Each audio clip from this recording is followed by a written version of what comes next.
Welcome to Bradford Literature Festival event uh, discussing the wonderful film Where Are All the White Voices.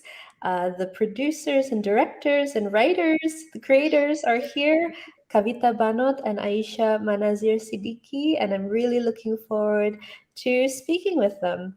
I am Kairani Baroka. I'm going to go by Oka in this conversation. I'm an Indonesian woman with red lipstick and mismatched silver and black earrings and a black and white shirt against a wall, a white wall. I'm going to introduce firstly the bios of our wonderful speakers, Kavita and Aisha. So Aisha Manazir Siddiqi has published reviews, essays, short stories, poetry, and translations. Her plays and monologues have been staged widely, and she's also written for radio. She's currently contributing editor for a forthcoming podcast by the New York Times. Aisha is from Karachi and lives in London. Welcome, Aisha. Thank you. Kavita Bhanot is an ECR Leverhulme Fellow at Leicester University. She is editor of several anthologies, and her fiction, nonfiction, and academic work has been published and broadcast widely, including the landmark essay Decolonise, Not Diversify, and her Tedx Talk. She initiated and co-organized the Literature Must Fall Festival in Birmingham 2019. Welcome, Kavita. Thank you. So, firstly, to both of you, congratulations and thank you for making this wonderfully radical, hilarious, and painfully truthful film, I imagine. How did this creation come about for the two of you? Shall I start? Sure. So I'm sitting with white blinds behind me, and I have long black hair and kind of vaguely reddish pinkish lipstick, and a nose ring as well, and earrings. So the film came about from a script that we both wrote. You mentioned, Oka, festival Literature Must Fall in 2019. And so we were organizing this festival, and we had this idea when we were organizing the festival to put on a diversity panel that reverses the gaze, to really highlight the things that get normalized and are really quite painful and often feel abusive, but we just put up with it, and sometimes we don't even notice it because it's so normalized. So we wanted to highlight all of that. We wanted to do it in a way that people didn't necessarily know what was going on. So it worked really well as a live panel. It was a crazy process because in the middle of organizing this amazing all-day festival, we wrote the script within the last couple of weeks and found actors literally, a few days before. And I think a lot of people thought, what on earth are you doing? But it ended up working really well. I don't know if Ayesha wants to say a little bit, and then also about the film as well. Yeah, so I'm Ayesha, as Oka said. I am a Pakistani woman, and I have long hair as well, and a fringe, and red lipstick, and I'm wearing a black t-shirt. So yes, so as Kavita was saying, the first time we showed the film was at the festival, and it was quite funny because it's called Where Are All the White Voices? So it was about this upside down world where you're kind of talking about there's like the tokenistic figure of the marginalized and so on. But when you flip it, it just suddenly, the absurdity is highlighted, and suddenly it seems like things that are just normalized, suddenly you can tell how strange they are. And I guess the other idea was this, it was also, I think, a kind of internal exploration, because both of us work in literature, and it was like, how do we survive and how do we manage in this place, and how do we see past the subtleties, how do we not get drawn in? And so it felt like it was also sort of like like a study in order to understand how these things happen that can just pass you by if you don't stop and kind of grab it and be like, wait, there's something odd here. So, and then I guess the other thing that we had in mind was like, either you laugh or you cry, So this kind of parodic thing makes it, allows you a different sort of resistance, I think. Yeah, that really comes across. And so, am I right in thinking that all of the dialogue in this film comes from experiences you yourselves have had or have witnessed? Yeah, I think so. I mean, I think so. I mean, would you say some of it is stretched, Kavita, or like, would you say? I feel like it's stuff we've seen. It's kind of funny because a lot of it is literal, like literally things that I think some of it came from my academic research of reading and writing about authors. So I feel like people may think this is so bizarre and absurd, but it's actually things that people say all the time. Some of it came from experiences just within the few months before the script was written. And I feel like even while writing the script, it was like pulling, things that were kind of happening. It's really every day. And I think that's what we really wanted to highlight. I just wanted to add that so it was actually a performance at the festival. And I do think it worked really well as a performance because it's kind of in the middle of all these other panels. And so you've just got another panel that looks like, a regular panel. And then the questions are coming from the audience, which I think adds to this, feeling of kind of being immersed in it. So we were actually going to continue with that script and perform it after that, but COVID happened, and we kept talking about, we want to do something with it, but circumstances didn't allow it. So we kind of discussed it for a long time, and then decided as an experiment to turn it into a Zoom conversation, which has its own limitations, but we thought it's just a good way of putting it out there and doing something with the idea. Yeah, and I think Zoom, as you say, is a very particular format, right? But I love the fact that, for instance, you were able to incorporate things like the host literally kicking out one of the participants, which I can imagine didn't necessarily happen in the live performance. Yeah, I think this was the advantage. Like, we were able to play with the form a little bit and add things like that. We were able to play with people's backdrops, where everyone had a specific backdrop to match like what they were like.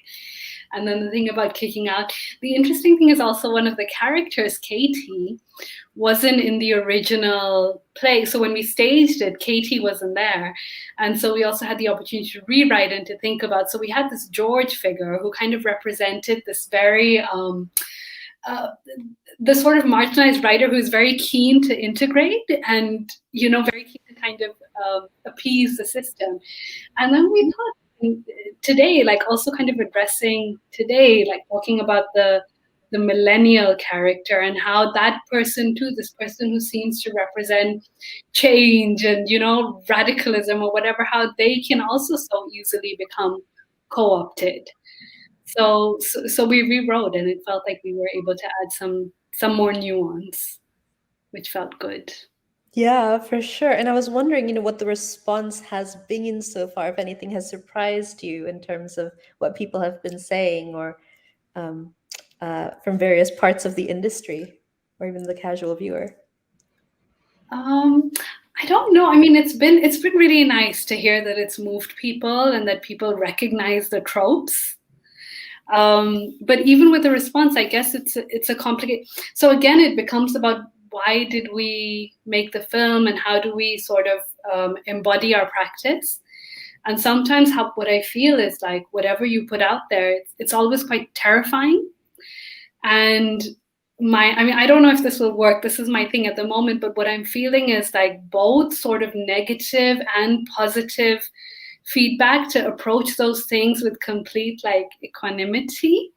As in, the work is the work, and to know the deeper meaning behind the work, and to not get too caught up in the response. That's my current kind of, and that might also be because of my personality, because I think I can be quite sensitive, and something in me is just like, the right way to be is to not be swayed either way by the positive or the negative. Kavita, are you similar? I think so. I mean, first of all, there was I think that I mean, by both Ayesha and I have a long-term friendship and working relationship, and so we're constantly talking about the fact that there's often things that you do and you write, and I think we both feel often that we sit on those things, and there was a point that we thought we need to start putting things out there, and it doesn't. Sometimes it feels like the time is not right. Perhaps that this is not perhaps something that is going to be. Sometimes things are picked up and sometimes they're not. But at the same time, it's so important to mark the journey. And I think we have talked about the fact that we don't necessarily do that, and you do work and then you've actually outgrown it, because I personally, I feel like I'm so much more invested in the process of what I'm doing and in the work I do. I feel like whether it's creative writing or critical writing, the kind of journey that I go on in my thinking or in, emotionally kind of untangling things. But the problem that happens is that you're going on that journey, but there's nothing in the world to kind of, mark that journey.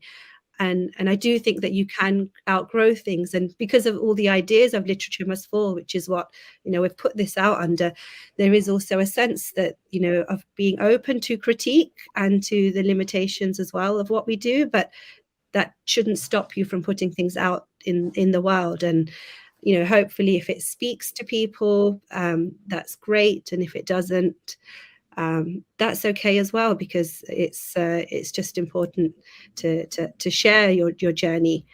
So I guess that's echoing what Ayesha has also been saying.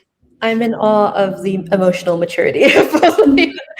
Hashtag goals. I was wondering if actually you both could speak about those ideas of it within Literature Must Fall and sort of explain them maybe to audience members who might not be so familiar.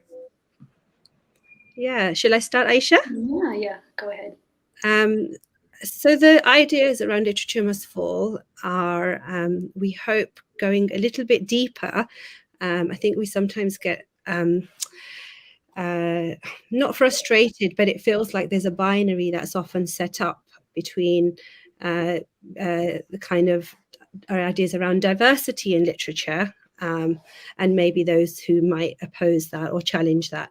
And some of our thinking, or the thinking of Literature Must Fall, is that diversity often becomes a form of inclusion, and the structures remain the same. And it's just about having a seat on the table and just sharing that space, which leaves you not really having power. But thinking about literature a bit more deeply, also to really challenge, I guess, the colonial attitudes around literature, not just colonial attitudes, but probably attitudes that exist in every society, often around literature, whether it comes from whiteness or not, is to really question what we assume about literature and the way in which we elevate literature, and we think that literature somehow, I mean, some of the class bias that also comes from thinking that reading makes you a better person, that everybody should read, and the kind of do-gooding intentions of, let's get more people to read more books, which I think is the dominant thing in diversity, including, the need for more people to write more books. And I guess for me, the thinking for a long time, which comes from my critical work as well, is that, and the more I read, the more strongly I feel it, that actually when I read literature, I think a lot of those hierarchies, prejudices are there in the literature. And I know this is something, Oka, you've also written about in so many ways as well. Those layers just go on and on and on. And so what kind of deception is it to think that we just need to write more literature and we just need to get more people to read, because actually those, those kind of power dynamics that are in literature are probably more influential than, other forms of kind of discourse, people reading, literature, thinking that this is, you know, pure and this is the imagination and this is somehow good for them. It's going to seep into you more. It feels like it's a very different framework, and I have to admit, feels like there's a lot of resistance and disinterest, because who's going to benefit? What is the advantage of anyone? Like, it's not going to sell more books necessarily. It's not going to help writers to feel better about all the hard work and, you know, the pain and the lack of money. So it does feel sometimes like it's quite hard to, you know, think about how to get this shift across, but we do think it's really important. I think honestly that stance is one of the most radical and wonderful initiatives that I've seen in UK literature. And I wondered, maybe Ayesha, you can speak a little bit about this, how you position yourselves as writers and as members of the literary community, right? Whatever that means, with these really nuanced and radical anti-colonial ideas, but still participating within the system. I'm really curious about how you position yourselves. I mean, I feel like we are not exempt at all from these supremacies that we're talking about that exist within literature. These supremacies very much exist within us. And so as you start disentangling them, you are confronted with them within. And maybe that's in fact where the journey should start. And how do you look at yourself? How do you look at yourself when your own supremacies are revealed to you? And are you able to look that in the face and make the difficult journey of undoing them? You know, it's not easy, and it's very, very necessary. And so I think this work isn't necessarily about kind of pointing fingers or like exceptionalizing, but in fact saying that the system that we are within is a supremacist system. And so whatever we produce as well, including this film, no doubt, you know, contains that. It is made in this world, it is made by people, and it contains that. And that is something that we need to hold and something we need to work on and heal from collectively. And so I think that's basically the journey. Some of the things that we've done at Lit Must Fall is we have a reading group, a book group, where we take novels, both contemporary and classic, and just talk about them from our. So it's a women of color reading group, and we talk about them from our perspective and reread them. And I suppose even with our own writing, I mean, the hope is that we're approaching our own work and our own beings and selves, because we're not outside of the work, it all becomes one, right? That we're approaching it with that same, I mean, this is not kind of like a self-berating sort of thing, it is a compassionate thing. But yeah, like really approaching our work with that. But also, I think what Kavita was saying earlier about this importance and this struggle that we've had in marking our milestones has potentially been because, you know, you can become so self-critical that it becomes difficult to put work out there. So also being kind of forgiving and compassionate, but at the same time holding yourself to account. I think that's where it begins. It isn't easy, but you do your best, you know, and then you learn, and then hopefully, inshallah, you do a bit better. So it kind of, I think it works like that. That's such a wonderful sentiment. And actually, speaking about supremacisms and how we internalize them, I wondered if you could both speak a little to the characters of Katie and George as sort of the only non-melanated people in the film, and sort of juxtaposing how you conceived of each character and how they operate within this literature world. Yeah. Shall I go ahead, Ayesha, or would you like to? Sure. Go ahead. So I touched on it earlier. I think in the creation of George, I think he did start off in some ways being formed from some of the research I had done on British Asian writers. So because that's what my PhD research was on. So a lot of it was, his character came from really kind of studying closely the literature, the writers, and it does it did feel at the time that in some ways he represents a kind of earlier period, which is just a few years ago. And I'm not saying that any of that, it doesn't continue to exist, but I do think there's been a shift when it comes to conversations, and including around literature. So the character of George is somebody who does want to fit in, and it's that kind of that period until a few years ago, which was about in a way marketing your so-called otherness, or your identity, but also separating yourself from it. And that's what was required of us, that we needed to package ourselves through that identity, but at the same time we needed to show that that was the that applied to the family or community that we had access to, but we ourselves, as an individual, like, you are separate and different. And then this idea of being normal equals being white. So often that character who's kind of or narrator, which actually is so common, but just unpacking it like this, it becomes clear in films and literature, who's almost been dropped like an alien into this family, and is constantly looking at everything like, who are these weird people and what are these weird things they do, and all they want, they basically escape and enter kind of normal middle class white liberal society. So that's what George represented, and of course the idea of marrying a white woman. Again, it has been so normal, but these things have been really questioned on the margins for many years. But I think in the last few years, that's kind of entered into the mainstream a little bit, and there has been a bit of a shift.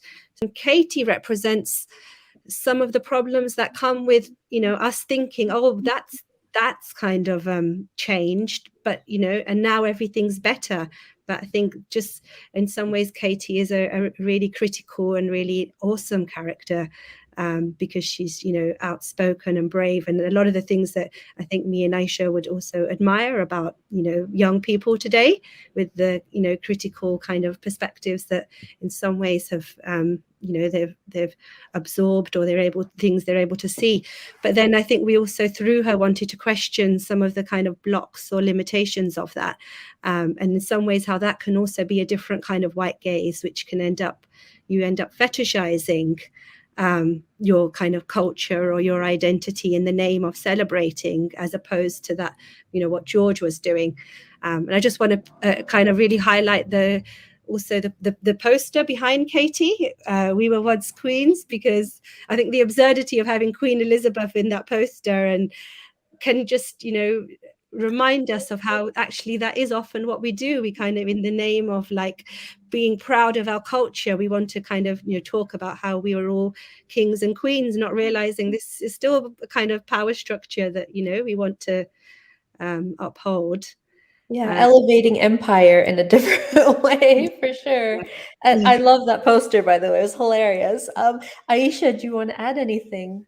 I guess what I would say is that I feel like both these positions, both Katie and George's positions, are very easy positions to fall into. Like when you're both Kavita and I think Alka as well, we're writers, and you see this happen again and again. So with the George character, you're suddenly in this. As soon as you enter the literary establishment, it's just so white. And so there is this pressure, especially back in the day, of like, oh, okay, I need to fit in, I need to conform. This kind of idea of wanting to be liked. And now today, when there's all these movements where people are starting to reclaim parts of themselves, although like in some ways that has lessened and given birth to a lot more sort of Katie-ish characters, but you find that also as soon as it comes to the forefront, that becomes the thing. So it becomes like, oh yeah, like show us how radical you are, and and then that becomes that can also become performative, and again it becomes a strange desire to please, and you're pleasing by saying like I don't know if we're allowed, but F you or whatever, that becomes a new way to please. So it's also, I mean, Katie and George were the most fun characters for me to kind of go into, because it's like, then you start thinking, what are the alternatives? And how, I mean, that was going back to your original question of like, how do you, like, what is the absurdity of trying to like fight from within? Like, how do you not become a Katie or a George, you know? And so those two characters also help us, I think, to think like, are there alternatives? Is the alternative like creating our own spaces, you know? Just not, because the minute that you kind of hit that mainstream, you're going to like try and appease it on some level. And so then do we create our own system? But then it becomes a question of the supremacies that exist within our own, you know? So it's just like, it's an endless journey. But I think the fun of it is to kind of really like go deep and think about what this means and how things that seem a certain way might be coming from somewhere else and things like that. But yeah, I guess so I do also feel like both George and Katie are kind of in a system where it's very hard to know what else to do, you know? And I know parts of myself are George and parts of myself are Katie, so it's kind of navigating all of that, I would say. Yeah, it's really difficult to navigate. I agree, and I think one question that I wanted to ask both of you as well is I love I just love the parodies of each character and what everything they represent. But I wanted to ask, you know, what is your opinion of allyship within this industry, and whether or not you think there is, you know, there are better ways of being an ally than what is portrayed, and sort of figuring out who to trust almost within this system. Yeah. I mean, allyship is so complicated, right? One of the things that we explore in the film itself is, first of all, this kind of competitive thing that comes up. It's as if we feel that there are such few spots, and like, oh, these are the POC spots or whatever, and so it becomes this weird thing, or it's or sometimes attempts at allyship can become problematic. So for instance, you see the sort of liberal white industry of like trying to bring, I mean, in many ways, we can end up recreating things in the way that the film does. So this idea of the diversity panel and this kind of tokenistic marginalized person, actually, like, it's very possible that the intentions aren't always evil. You know, the intention might very well be allyship and solidarity and even like a kind of like repentance or something, you know, but it goes wrong. So, I mean, one of the things that I think is maybe allyship involves literally giving the other person the pen, the person who doesn't, rather than being like, oh, you know, come into the, I mean, we have to think hard about what solidarity and allyship looks like. It's definitely not easy. Yeah, Kavita, do you want to speak to that a bit? Yeah, I mean, I think one of the problems becomes the forms and the kind of, you know, already the structures are in place, and even if we try to do things differently, we've inherited certain forms and certain ways of doing things. So we, you know, even if we, for example, we create a panel which is not a diversity panel, but we can end up, you know, recreating some of these things, the form of a panel at all, or the form of a book, and the language and the narrative and every aspect of what we've absorbed from the world.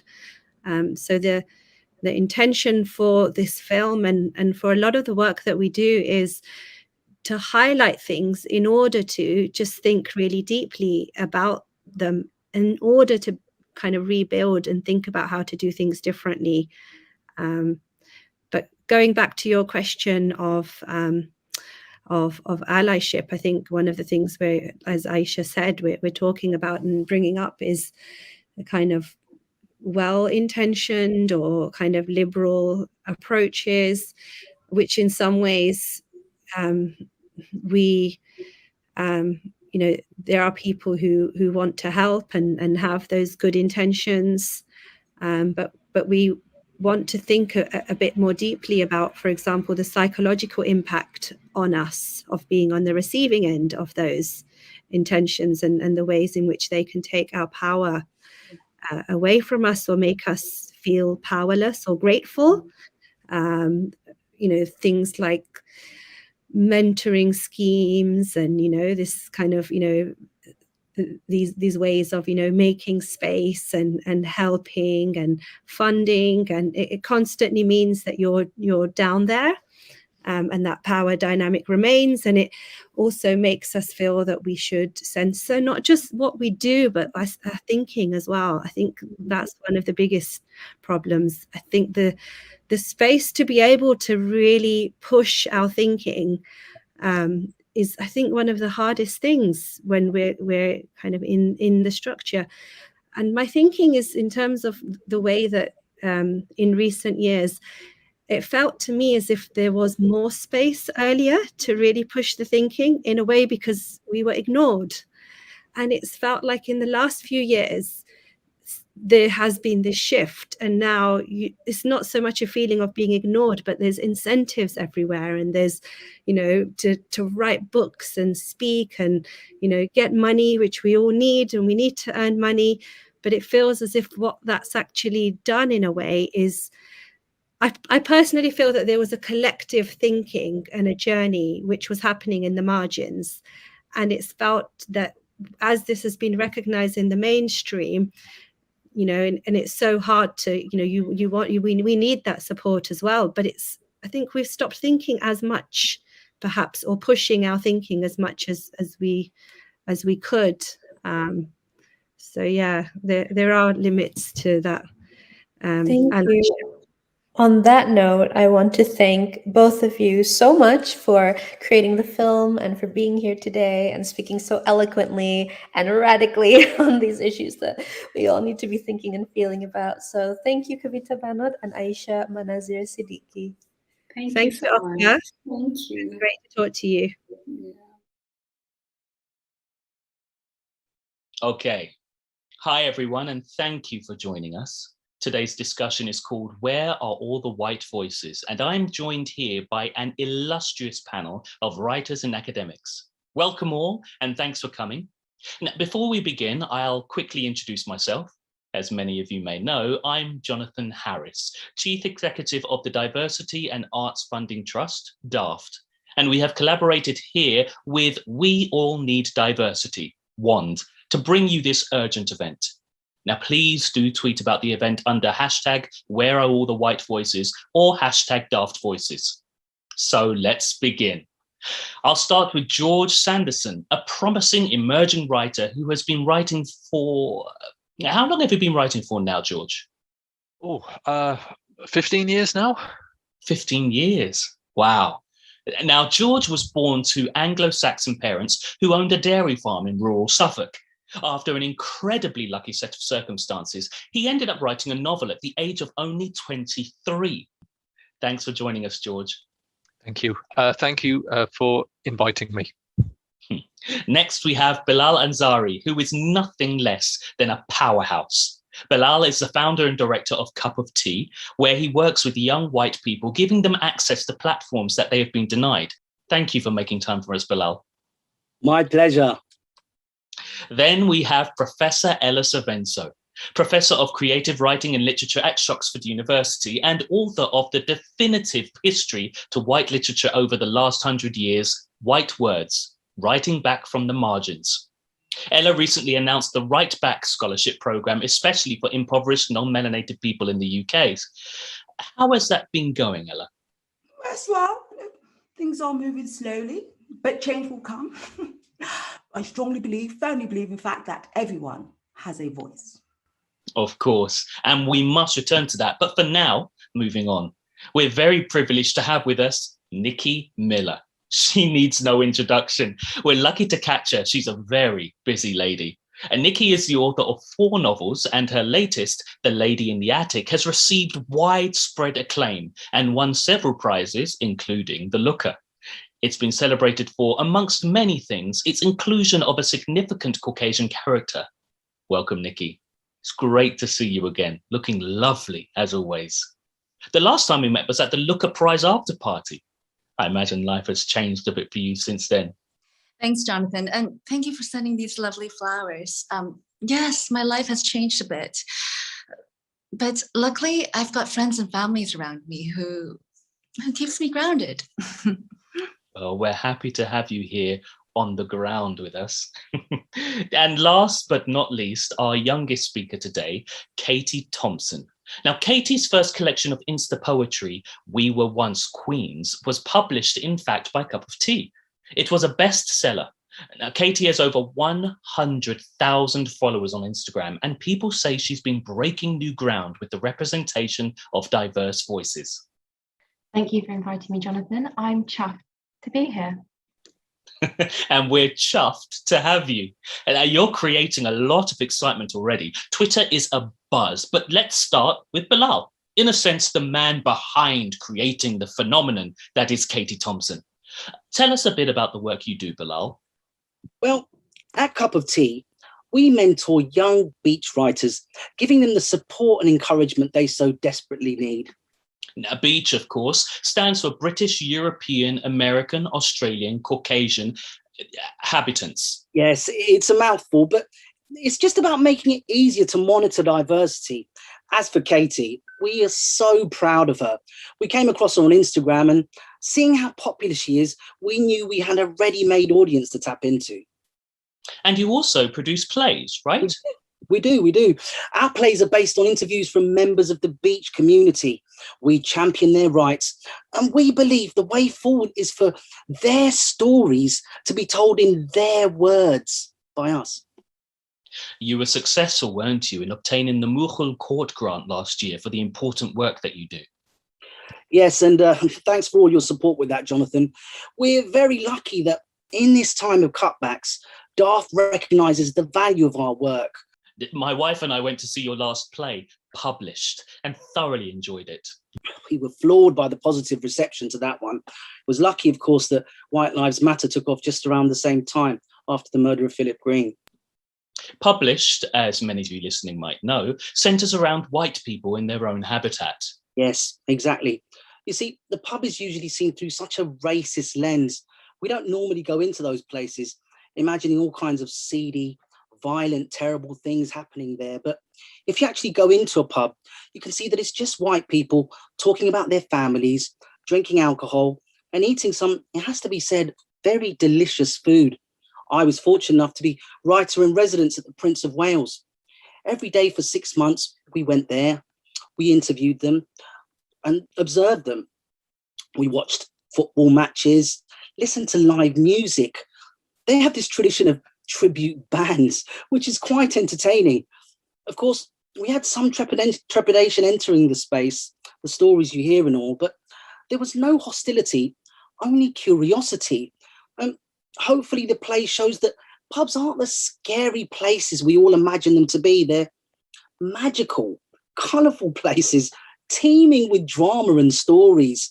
In fact, did you know that pub is short for public house? Their culture is one of peace, actually. See, I was surprised to find the play was actually quite funny. They're funny people. You wouldn't know it from the news media, but they're very good at jokes. And by the way, we had a good number of white people in the audience too, although we're still working on outreach to increase those numbers. It makes economic sense as well, doesn't it, to tell these stories? The white population is only growing in this country after all. It's becoming more and more obvious that connecting with diverse audiences is necessary for the survival of the arts. Precisely. If we carry on ignoring them, we're missing out on a crucial demographic. Enter George. Now, George, you've been very successful, haven't you, in giving a voice to diverse communities, drawing on your personal experiences. But you weren't always so interested in reading and writing. Can you tell us a little bit about that? Yes. Firstly, though, can I just say I'm really happy to be here, just part of such an illustrious panel. I'd never have imagined that one day I'd be on the same panel with all of you. It's great. You're very welcome. So to answer your question, no, I hadn't always been interested in books, but when I discovered them, it was a revelation. Books, they're not very common where I come from, unfortunately.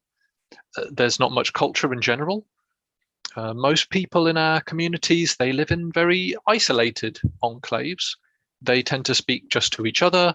They play golf and bingo, hang around in pubs. They listen to quite this obscure strange music. Ed Sheeran and Coldplay. There's just not really an interest in integrating into wider society. Me, I was always a bit different. My friends and family, they used to call me a mince pie when I was growing up. Quite a I'm sorry, a what? A mince pie. Yeah, you know, pale on the outside, brown on the inside. Not come across that? That's well, I'm afraid that's what they call you in non-melanated communities when you're not a typical white person, when you want more from life. You see, I wanted to get out. I wanted to see the wider world. I wanted to fall in love. But my parents didn't understand me. They didn't get that. They wanted me to settle down with a nice traditional white girl and take over the dairy farm. That was their idea. And now have they let go of their wish to get you married off to a white girl? Well, I'm afraid they don't have a choice. I was fortunate enough to meet the girl of my dreams at a conference a couple of years ago, Amara. She's tuning in now from the other room, in fact. I was ready to fight everyone to be with her. She just got me in a way that my own community never could, never did. And she just helped me let go of their thinking and really find my own way. Oh, that's a very touching story. Thank you, George. Now we'll come back to you, but for now, Professor Ella Savenzo, you're the Director of Literature and Creative Writing at Shoxford, where more and more people are speaking of a diversity problem. Yes, Jonathan, as we know, the representation of minorities in academia in general is quite appalling. And we at Shoxford, we're at the forefront of addressing this issue. Now, why do you think such few beach people go to university, especially to places like Shoxford? The reasons are complex, Jonathan. First of all, there are barriers, of course, within their own communities. They attach all sorts of stigmas to higher education based on perhaps local traditions and customs. And then, as George said, they have a lack of a reading culture. Now, if you don't have these basic skills, if your parents don't have books around the house, if you've never even heard of, say, Ibn Incha or Zora Neale Hurston, what chance do you have? They often prefer to move in more vocational directions. They're practical people, They have to be. What use is a university degree in, say, a microbrewery or an artisan coffee shop? And finally, of course, there's a lack of knowledge around how to apply and so on, or confidence even. We're taking all this very seriously at the university. How are you tackling these challenges? Well, one of the ways, Jonathan, is through our scholarship programme, Writing Back. Now, there's absolutely no reason, Jonathan, why a young white person with education and training can't achieve just as much as any normal person. And so we take these children and we teach them, the building blocks of what has made up great literature over the centuries. And they come out, I have seen this with my own eyes, they come out with the confidence and skills to really make a mark. And this is what I meant when I said, Jonathan, everyone has a voice. That's amazing. But for some people, it's just not enough, is it? We've seen recently in the media that students have been campaigning to decolonize university curriculums, demanding more books by white writers, more white teachers. I think it's wonderful, Jonathan, that young white people these days are so passionate. But change is not going to happen overnight. I mean, we've been invited here by Wand, who are doing an amazing job. There's no magic wand that's going to bring about change just like that. We're talking about centuries of catching up. I mean, do these white lecturers, do they even exist? Are these books by white writers even out there? Literature is out there. Young people like me are writing and publishing books. All this be patient and change will happen slowly isn't going to work anymore. I understand, darling.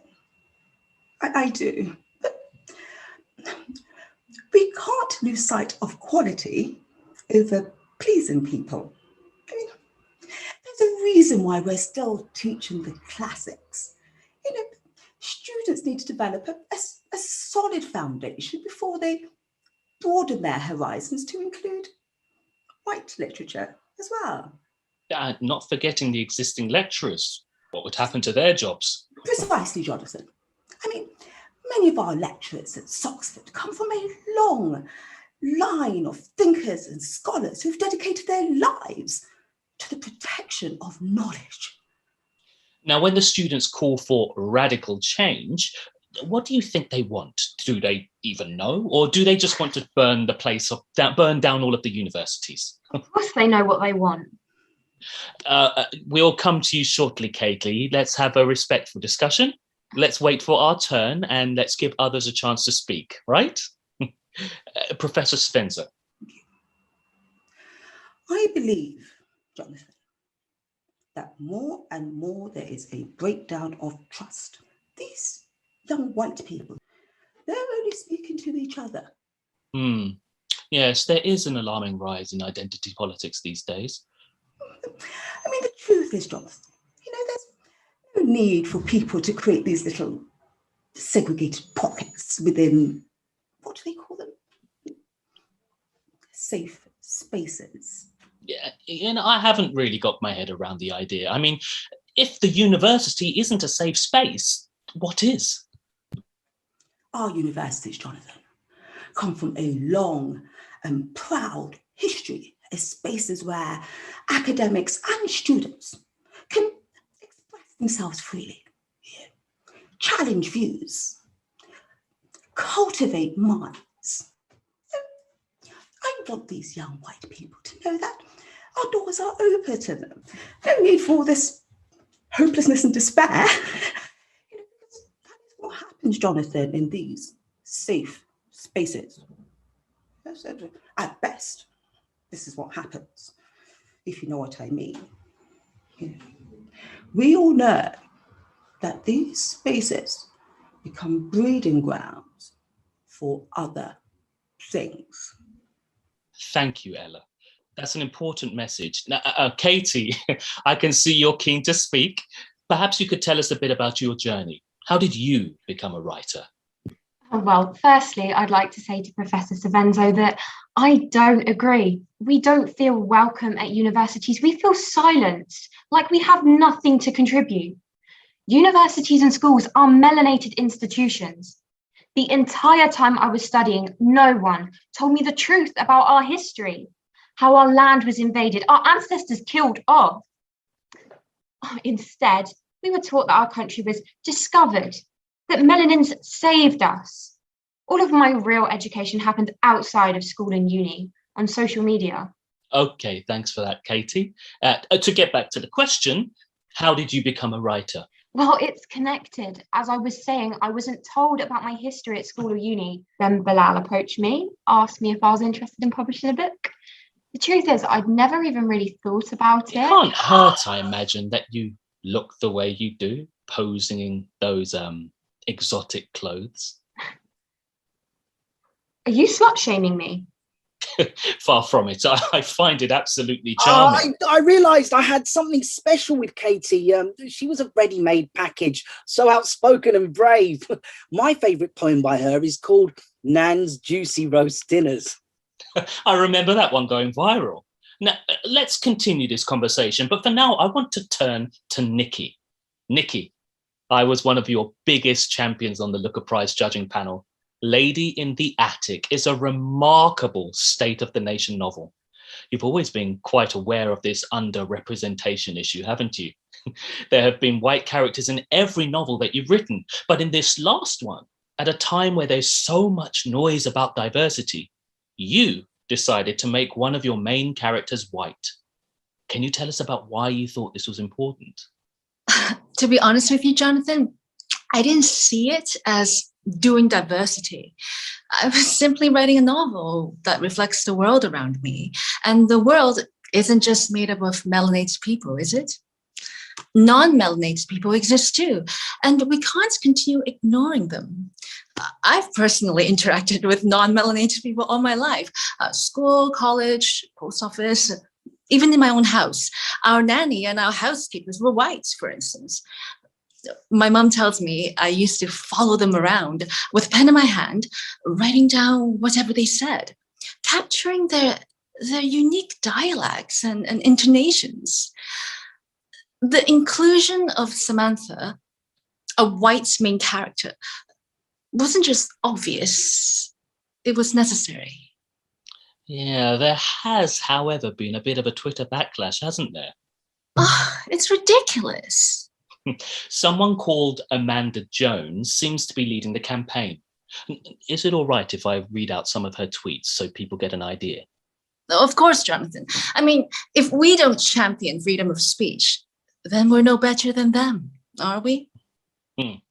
So Amanda Jones says, Samantha spends the entire novel getting pissed, counting calories, knitting Christmas jumpers and doing VAT scams to raise money for a holiday in Ibiza. She panders to every white stereotype there is. There's hardly any representation of white people in the media as it is, and in the few that exist, there's always some reference to white-collar crime, as if there's something inherently criminal in us. Now, this kind of criticism seems to be calling for censorship, essentially. How did it feel to be attacked like that? I won't lie, it's been hard. I was terrified at first. I even had to call the police at one point. They were so helpful and supportive. And luckily, my publisher, he stood by me, even though there were calls to ban the book. And my good friend, John Lee, another revered journalist, well, he wrote about the whole thing in The Custodian. But really, most of the time, I tried to ignore petty criticism. After all, this is literature. Is that so hard to understand? I'm a writer, not a sociologist. And surely it can't be denied that these things happen. Exactly. The truth is, Samantha's character wasn't even made up. Her story was inspired by a newspaper article. So with this story, I'm humanizing her, helping people understand her motivations, her intentions, while shining a light on important social issues. Look, I believe in freedom of speech for everyone, but at the same time, you can't... It does seem like everyone has an opinion on everything nowadays. There's no kindness or civility. It's deliberate troublemaking. The internet is full of angry mobs attacking people. To be frank, I've been attacked too, quite a few times. What impact do you think this is having on writers? Well, we start to live in fear, don't we? And as a society, we used to respect writers. Can I just say? What are your thoughts on this, George? How do you feel about freedom of speech being under threat due to some people's sensitivities or ignorance? Now, George, I believe you're on mute. I think you need to press the button. Oh, sorry, apologies. Yes, I agree. And I think kindness and civility, they're key. They're so important. People these days make out that melanins are all bad, that they're somehow against us. And I think it's attention seeking, frankly. I mean, of course, I'm not saying there isn't any racism. Of course there is. But I find it's usually amongst the really ignorant or uneducated melanins. And in my experience, most melanin people just want to help. And if people do have prejudices, then as non-melanated people, we have a responsibility to teach them. We need to show them that we're actually not so different after all. Exactly, to reach across the divide instead of trying to get books banned. Is the book really banned, though? Did it not just win the Looker? It was a hard-earned win that came from years of learning the craft. I didn't just put on a milkmaid dress and start writing about being the manifestation of my grandmother's dreams or whatever that you write. What are you trying to say? That an essential respect for literature is under threat today. Look, a writer's job is to reveal deeper truths, not to pander to political correctness. It's kind of fascism. And mark my words, Jonathan, this will be the death of literature. The real censorship is when people aren't free to say that they don't like the way they're being represented. Let's face it, Nikki, you're a lot more powerful than Amanda Jones or unknowns on social media. I don't know about that, but it seems like the keyboard warriors are calling all the shots these days. Maybe you and your friend are just annoyed at the fact that you can't control what's written about you anymore by pulling a few strings at the custodian. Now, Katie, that's not very kind. Some of us have had enough of the negative representations, the stereotyping and cliches, and we've had enough of trying to explain how to do it better when it's our lives that are being appropriated. Why can't you just step aside and let us represent ourselves? But wouldn't that be pandering to identity politics, giving platforms to people who have little qualification, talent or skill apart from their race? Are you actually saying that a melanin is better qualified than me to write about my life? Are you actually comparing me to somebody that's had all of the advantages? I mean, you were on the judging panel of a book, for fuck's sake, so we really have to ask, why on earth this is...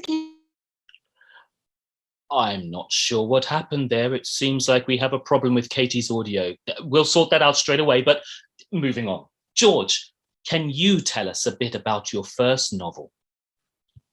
Yeah, oh dear, technical difficulties. I started The Boy Who Couldn't Dance in my final year at Shoxford when I met a friend's mum at a party, Yomi Rodrigo. She's a publisher. She asked me what it was like growing up in a white family, if I had any stories to tell about my background, any struggles, the obstacles I'd gone through in my life. I told her, my life wasn't that interesting, but she wasn't having any of it. She convinced me that a person like me actually, has a lot to say, and she understood what it was like being brought up by parents who fed me a diet of bland food, who didn't let me mix with the wider world, and who never understood the importance of great literature. So is the book autobiographical? Not exactly. So The Boy Who Couldn't Dance is about Bob.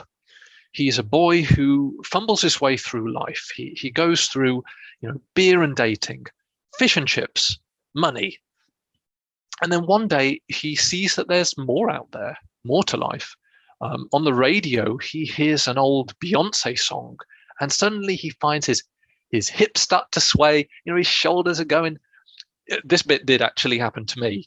To the absolute horror of his parents, he decides to become a professional dancer, and that's what he ends up doing.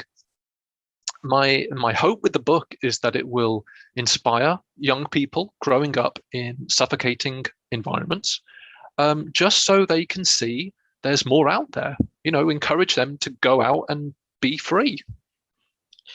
I learned so much from reading the book about communities that we don't always have access to.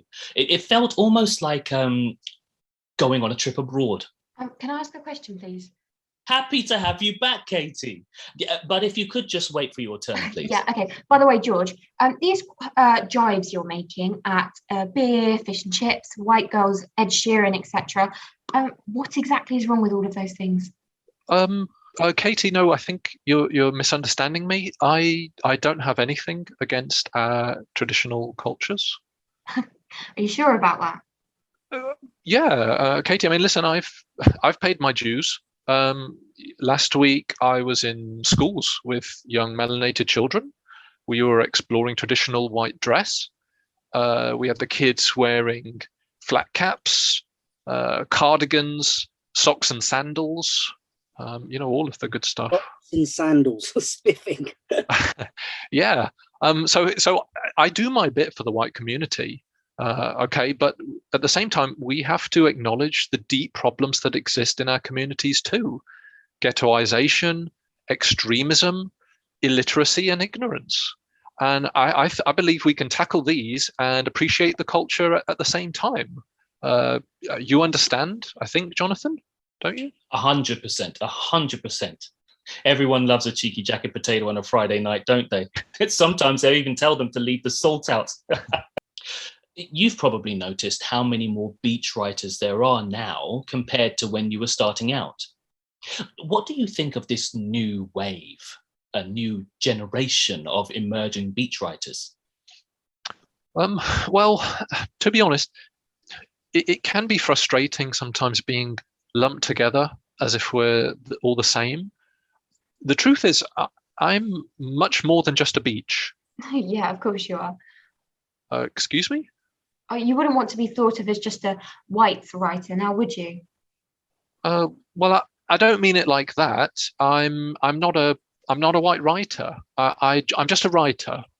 I'd much rather be compared to Dahlia Yusuf or Dylan Kingston or Ngugi Kiuna. Who just happen to be melanins. Well, they're successful writers who I really admire. Yes, and in the end, we're all just human, aren't we? George, you know, Yeah. Dahlia Yusuf and Dylan Kingston happen to be two of my closest friends. Oh, wow, really? I'll be sure to let them know how much you admire their work. Oh, thank you, Nikki. Nikki, I really appreciate your support. It's great. We hear you have a new book coming out, George. Yeah. It's called Going Dutch. It's about a group of friends, and they're using this really out of date, archaic white tradition of splitting the bill at a restaurant, counting every penny, rather than adapting to modern times. Going That's Dutch what it's going for. a beautiful practice. It represents the equality, freedom, and fairness at the heart of our culture. We have to stop carrying the shame. I'm sorry, but you know, celebrating everything that's white just because it's white is just another side of the same coin, isn't it? Both important points. Beach writers have always been good at holding By on to the way, outdated traditions. This term beach, I just want to say, it's really offensive. It's clearly a reference to our skin colour, like we're sand-coloured or washed out. Don't you think it's a little bit racist?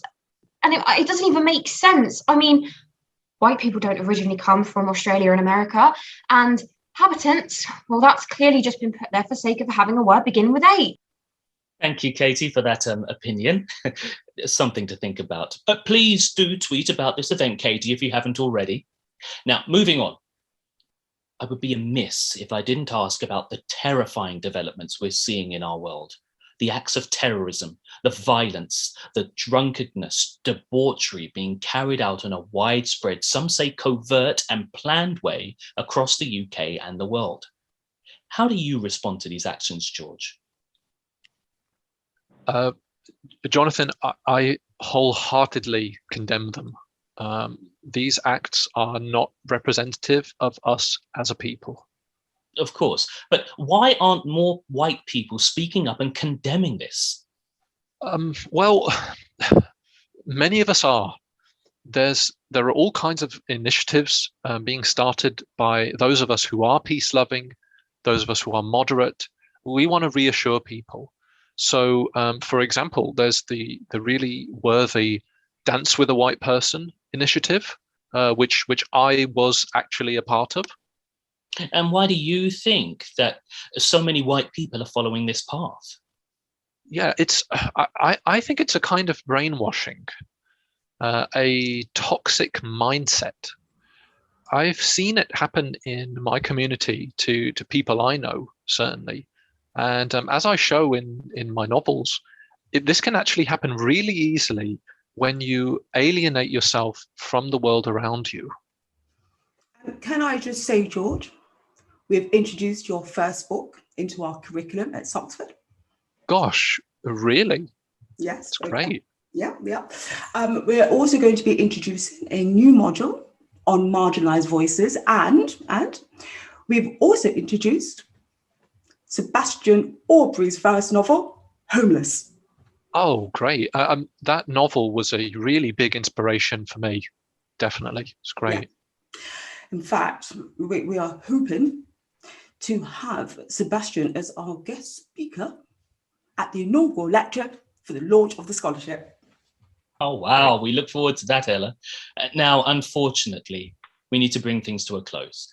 I would love to invite the panel to share some closing comments before we open up to questions. Nikki, can we start with you? All I want to say is that diversity is important, but let's not sacrifice literature for it.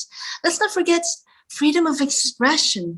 Let's not forget that every society needs its thinkers and writers. We can't be like them, the racists, the fascists, the right-wingers, burning and banning books, canceling writers.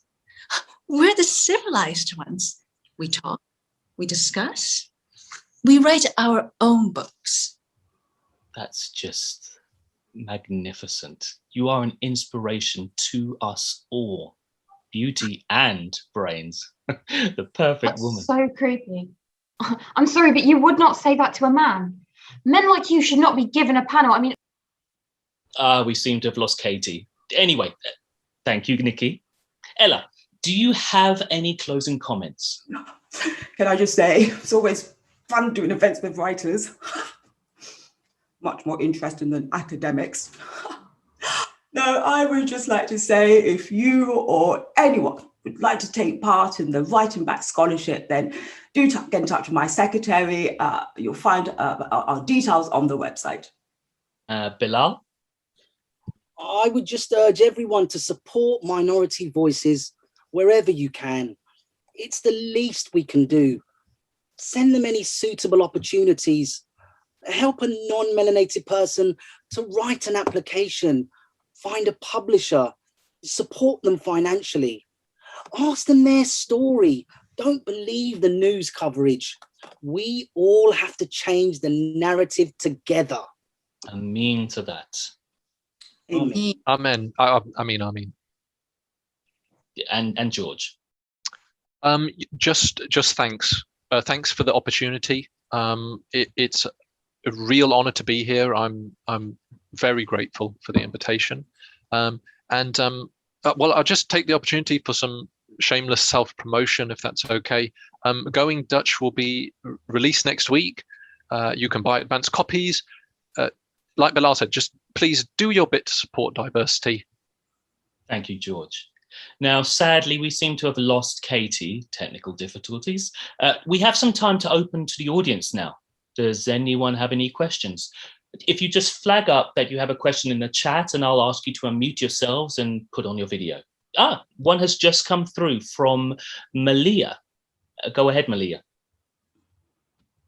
Hi everyone. Thank you so much for that super interesting talk. I really enjoyed it. George and Nikki, I am a big fan. George, that scene in your novel when Bob is he's let go of all of his stuff and he's on that stage dancing, it really moved me. It made me cry. Oh, amazing. And thank you. Nikki, my question is actually for Nikki. I wanted to ask you, in this very male-dominated industry, how do you, as a woman, kind of hold on to your strength and self-belief? I think what the questioner is trying to ask is if you have any thoughts, Nikki, on the difficulties of writing as a woman. You've always seemed so competent and focused, more than any man that I know. Thanks for that question. Of course, I strongly believe that women should be pushing past all the barriers and boundaries. But I've never personally experienced that kind of self-doubts before. Maybe because I have such a supportive, encouraging father. The only thing that I would say that has been troubling is how often I'm accused of using my looks to get ahead. That just infuriates me. Your mind is what I find delightful, in all honesty, Nikki. Well, I think, as a woman, we shouldn't give into this idea that we have it any more difficult than men. If we buy into that belief, well, that's what will manifest. In reality, if your work is good, you'll have the same opportunities as any man, if not more, quite frankly. Thanks, Nikki, for that bold response. Any more questions? There's a lot of questions coming through for Katie, but I'm afraid she's no longer with us. Anyone else? There seems to be someone, Tom, who's trying to ask a question. Yes. All right. Do you want to introduce yourself, Tom? Tom, as many of us know, is the founder of Critical Voices and has been publishing and writing for some time now. Yeah, I wanted to ask Bilal, actually. You direct and publish White Voices at Cup of Tea, yeah? But do you employ any white people to publish, to edit or direct? Because as far as I know, your team is completely melanated. Yes, it's a good point. We did have an intern earlier this year, but it's not easy to find people with the interest and that level of skill and experience. It will take time. If you employed a white person, then they might have told you that in your authentic play, the characters, dialogue, home setting, and even the names sound made up. I mean, Tooney.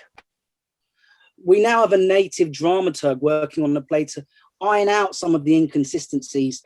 Of course, everything in the play is true coming out of our research, but we had to change some of the superficial things to make it work as a play. And it really did work. I can attest to that. Now, any more questions? Yes, Unkita. Hi. Thank you so much for that wonderful discussion. I really enjoyed it. My question is, with all the interest in diversity these days, with it being trendy and all, do you think that some melanins might start feeling like their stories are not interesting or valuable? Like, I'm a melanated writer, and I definitely feel like there's been a decrease in opportunities ever since diversity became so popular. Thank you. Now, that's a good question. What do you think, Nikki? It's a valid concern, to be honest with you. I mean, no offense to DAFs, but sometimes I do feel that these diversity schemes have gone too far. I mean, frankly, it seems like if a blonde, blue-eyed person walks into Paris Press these days, well, they get a book deal straight away. No questions asked. But I would say, and Kita, was it? Keep trying, keep writing. And like you said, it's worth remembering that this might be just a trend. Real literature is more enduring. Does anyone want to add to that? Well, I disagree, obviously. I think the whole problem is that there are only spaces for melanin voices. And with this work, we're trying to correct an imbalance. That's why our doors are always open to beaches with something to say. Just the other day, I told my Uber driver that I'd love to tell his story, and he was more than eager. Fascinating. Any more questions? Anyone else? It would be good to get someone different. Okay, yes, Tom. Just to clarify, we're looking for questions, not comments, not opinions or personal experiences, and please don't be offended if I cut you off. It's for the purposes of time and relevance. Go ahead.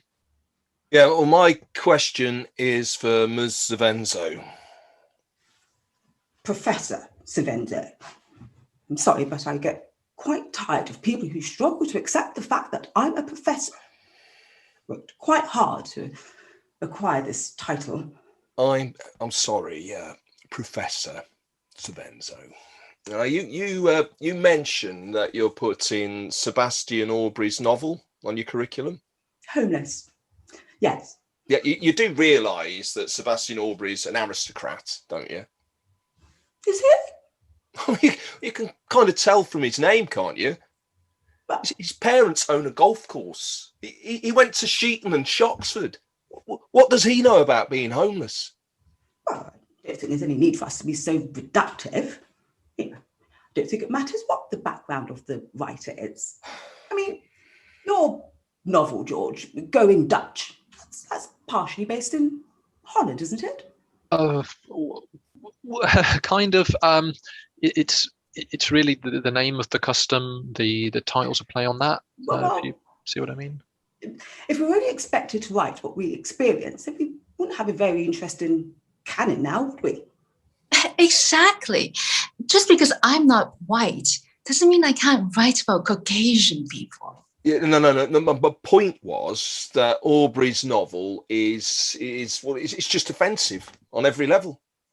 And it's ridiculous that mainstream publishers aren't interested when we write honestly about our own lives, but when someone like you, Nikki, when you write about us, about white people, then you're celebrated for doing it, and we're all supposed to be grateful. And you know, it's fine, right? It's fine if you want to write about white characters, but you need to work a bit harder. Do your research. I mean, newspaper articles. If you don't face your own prejudices, then of course they'll just be reproduced in your work. I'm sorry, but I didn't come here today to be attacked.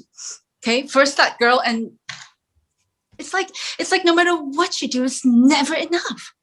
If you don't write about white characters, well, they criticize you, and if you do write about them, well, they still criticize you. In fact, the more successful you get, the more people try to bring you down. And sometimes it's just too much. Look, I wasn't trying to say that you shouldn't write. They think just because I'm melanin, just because someone that looks like me might have been involved in the oppression of someone that looks like them, that I should pay for. Gosh, that's so unfair. No, I was only talking about the right-wing newspaper article you based your white character on. Are you saying that I'm a racist after all that I've done? No, of course not. Look, I'm sorry. I'm not attacking you. It's just that if you're putting books into the public space, making a career, making money, then you can't expect that no one will call you out on it. Melanins have feelings too, you know? Okay, I'm sorry, that really is enough. I mean, how accommodating can one be? Are you okay, darling? Do you need us to take a little break? Oh, I'm fine, Jonathan. Thank you. Don't worry about me. All right. Now, are there any more questions before we wrap up? Can I just say, Tom, I find your point of view compelling, an urgent intrusion. I really value what you have to say and the way you say it. We would love to showcase your voice at our company. Frankly, Bilal, I'm not looking to be commodified into a product like George or Katie. And it's interesting, isn't it, that she's disappeared off of here, isn't it? Eh? Oh, right. Thank you for that. Moving on. Any more questions before we run out of time? Sorry, Jonathan, can I just respond to Tom there? All right. Thank you. So I've known Tom for a while. As it happens, Tom published my first short story. Oh God, I think I was barely 20 at the time. Look, regarding this remark about me being commodified or whatever it was. So, okay, it's not the first time I've heard this, I have to say. And mate, you have to understand, you're not doing yourself any favors by being so emotional. And then always complaining that things are bad, that we're shut out. You have to roll up your sleeves. You've got to get involved. You've got to adapt. You can't wait until things are perfect first. I'm not stupid, and I'm not a sellout. I mean, do you know how hard I've had to work to get where I am today? Where are you? Well, I mean, I'm on this panel for a start. Well, as if that's some kind of achievement. Well, of course it is. Of course it's an honor. Look, I'm out here. I've had some success, and people care about what I have to say. That means something. Okay, you can't tell me that it doesn't. And okay, yeah, sometimes I put a certain spin on things. Audiences like hearing about drunkenness and poor dancing skills. But but those are real problems too. I didn't make them up. I actually was a bad dancer before I met melanins. But that's not the point. Look, we've got to survive. We have to thrive, ideally. And if you'd seen my mum's face the day I was on Oprah, and I don't know, maybe that's why I write. And it's really tough when you feel your own people turning against you. Really Thank hard. you, George. Thank you. Surely you'd agree, though, there is no your own people. We are all one, after all. Yeah, of course, of course. It seems we've now lost Tom as well. Must be due to the patchy internet in the areas where Katie and Tom live. But no matter. I actually think this might be a good time to wrap up. We'll post some details down below, and do follow, like, subscribe, etc. if you'd like to do your bit for diversity. This has been a wonderful conversation. Thank you once more to our panel. Now, this conversation is the last event in our calendar to mark White History Month. We hope to see you all next year when we do it all again. Thank you and goodbye. Bye-bye. Goodbye.